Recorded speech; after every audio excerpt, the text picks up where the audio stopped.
السلام عليكم ورحمة الله وبركاته. اللهم صل وسلم وبارك على سيدنا مولانا محمد وعلى آله وصحبه أجمعين. ازيكم يا أحلى أخواتي؟ يا رب كلكم تكونوا بخير وكل عام وأنتم طيبين بحلول شهر رجب علينا، ومبارك عليكم الشهر وعلينا إن شاء الله.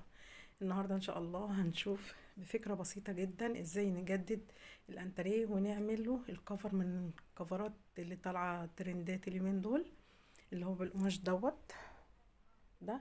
ازاي انا بفكرة بسيطة جدا حولت كنبة الانتريه، وممكن احول الانتريه كله بالكفر بتاع اللي هو طالع ترند. تعالوا بقى معانا وكملوا معايا الفيديو. ما تنسوش اهم حاجة اللايك والاشتراك وشير لاخواتنا عشان الكل يستفاد بالافكار الجديدة. طبعا انا عملت ايه؟ تعالوا صلوا بينا على الحبيب علشان حياتنا كلها طيب، ونشوف احنا عملنا الفكرة بتاعت الكفر بتاعت الكنبة دي او الانتريه ده ازاي. انا اشتريت شال زي ما انتم شايفين كده، هوريهولكوا اهو. بصوا، يعني هي باينه اللي هي اللي سايباها بالبتاع بتاعتها عشان تبقوا عارفين ان ديت ايه شال اهو. ده انا جبت قطعتين، جبت 2 شال زي ما انتم شايفين كده.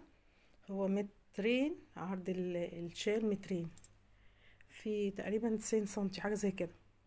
فانا جبت الاول واحد وجربته، لقيته شكله حلو، وهوريكم الناحية التانية. انا جايبة كذا لون، قلت عشان اغير تمام. وهنا رحت فردته الانتريه زي ما انتوا شايفين كده. هو ده اللون بتاعه الطوبي اهو. انا طبعا يعني كل واحدة بتبقى عايزة التجديد والتغيير، عشان ده يعني بيدي طاقة ايجابية.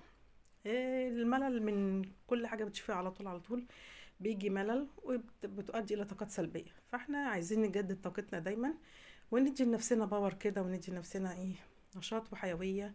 ولما نشوف حاجة جديدة نقدر بقى نكمل حياتنا بقى ايه بإشراقة كده وطريقة وسعادة وراحة بال. أهم حاجة ربنا يريح بالكم جميعا. فزي ما انتم شايفين الانتر كده، تعالوا بقى نشوف مع بعض انا عملت ايه. بصوا يا حبايب قلبي، هنا هنشيل بقى ديت كده زي ما انتم شايفين، ونوريكم ايه الكفر اللي احنا عملناه. ادي الشال اهو. بصوا شايفين هو عرضه قد ايه؟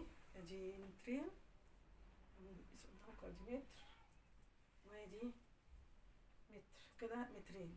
هو ده عرض الشال اللي هو احنا بنجيبه ونحطه كده. بس عايزه اوريكم الفكره تيجي ممكن بقى نستخدمه شال. شايفين هو في منتهى الشياكه، وهو ده الكفر اللي طالع، قماش الكفر اللي طالع من الانترهات ترند تمام.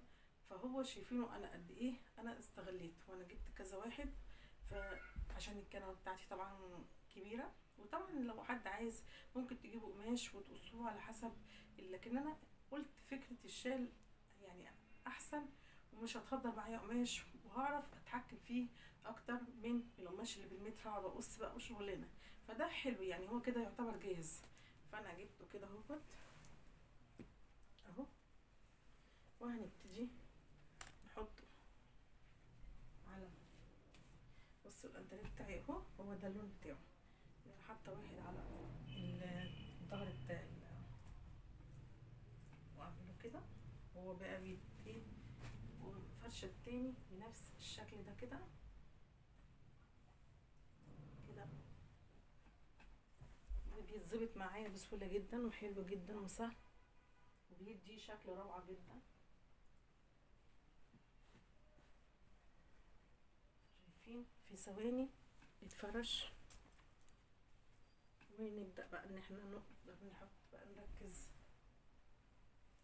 تحطي باي طريقه انت حباه، تحطي مثلا دي كده، تحطي براحتك بقى، انت تجيبي كده، تجيبيها كده، تجيبيها في النص. المهم ان هي بقت في ثواني معدودة، بقت ركنة ترند بالكفر بتاعها.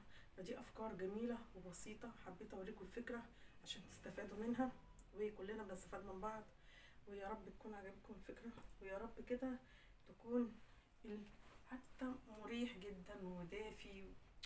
بصوا الافكار كتير، ممكن تقدروا تجددوا من بيتكم باقل الامكانيات وباقل الاشياء البسيطه، بتعطي لمنزلك جمال ورونق وهدوء كده، وبتدي سعاده وراحه بال. تعالوا بقى اوريكم اللي انا جبته جديد علشان خاطر ان شاء الله اجيب حاجه في حاجه كده عشان اقدر قبل شهر رمضان ان شاء الله اكون استعد للعباده. ازاي نستعد للعباده في شهر رمضان، او من قبل، من دلوقتي من شهر رجب نستعد للعباده ازاي، ونوثق اوقاتنا ونخليها كل حاجه في وقتها المظبوط، بدون ارهاق للجسد وبدون ارهاق ليكي، وتبقي مستمتعه بالشهر الكريم وبالعباده، ونطلع منه كده ان شاء الله مجبورين الخاطر ان شاء الله. تعالوا بقى اوريكم الحاجه اللي انا جبتها.